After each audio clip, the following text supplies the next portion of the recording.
Tin soldiers and Nixon coming. We're finally on our own. This summer I hear the drumming. 4 dead in Ohio. Gotta get down to it. Soldiers are cutting us down. Should have been done long ago.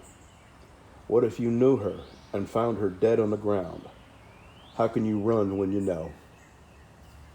That is a little ditty written by Neil Young and performed by the group Crosby, Stills, Nash and Young. The song is called Ohio, and it was written about an incident that occurred. And some of y'all may remember it. This happened, this is my generation. It occurred. Some students were protesting the Vietnam War at Kent State University in Ohio. And they had the National Guard show up to control the protesting. And eventually, the National Guard ended up killing 4 students, kids, on the campus protesting the Vietnam War. And the title of this video is Never Forget. And this thing going around that's kept us all inside and made millions and millions of people lose their jobs is just another example of how 6 days of the week you can have a happy, content life and feel like you have your freedom. And on that 7th day, the world as you know it comes to an end. The freedoms that you enjoyed are suddenly yanked from you. And in some cases, very little protest.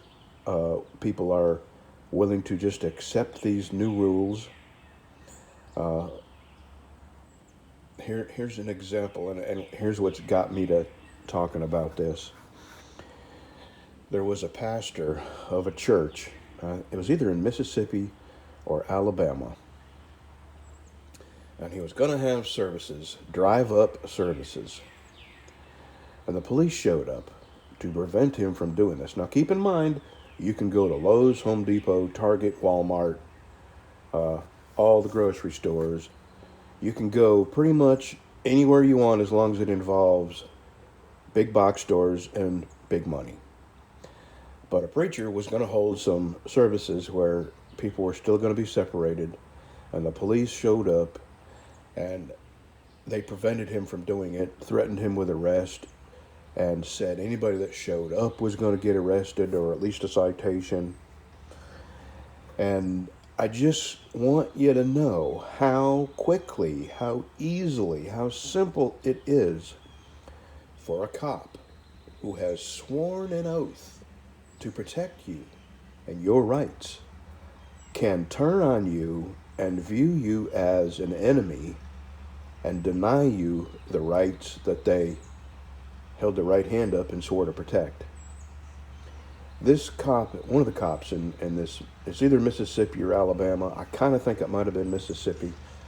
So the cop comes up to this pastor, and the pastor says, well, what about my rights? And the cop says, your rights are being suspended. Without batting an eye, without taking a breath, without hesitation, he said, your rights are being suspended. And he said it like he was kind of happy about it. And it just blew my mind how easy it was for this cop to stop being someone who is on your side and wants to protect you to being someone that wants to make you a victim of being robbed of your rights. All over the country, this has happened. All over the country, people have been confined to their homes with very little objection. And in the few instances where people did object, they were basically assaulted with the law and the rape of their rights, their constitutional rights. And look how quickly it happened overnight. Well, let me go talk to this guy downhill. We got a fence come down and his cows may get out. I'll be right back. I had to stop for a minute. Down over that hill, that's the cow pasture on the other side. Well, there's a fence here, and the water ran down. Yesterday we had so much rain, it ran down. It knocked the fence over, but not quite over far enough where his cows will get out. Anyway, back to the story. I just want you to not forget how easy it is for the people you trust and depend on to defend you can turn on you and turn you into a victim of an overzealous, overbearing government that wants to lock you in your house. You know, they can start a war, and if they run out of volunteer meat, they can draft your children. You know, we haven't had a draft in a while, but I'm old enough where my older brother was drafted into the Vietnam War.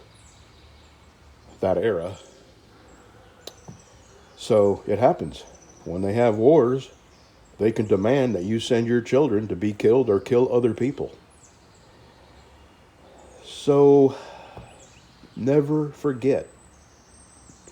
Don't get too comfortable.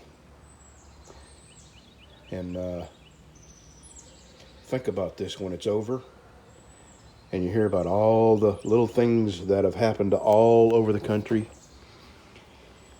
And remember how little it takes for government and its various officials to turn on you.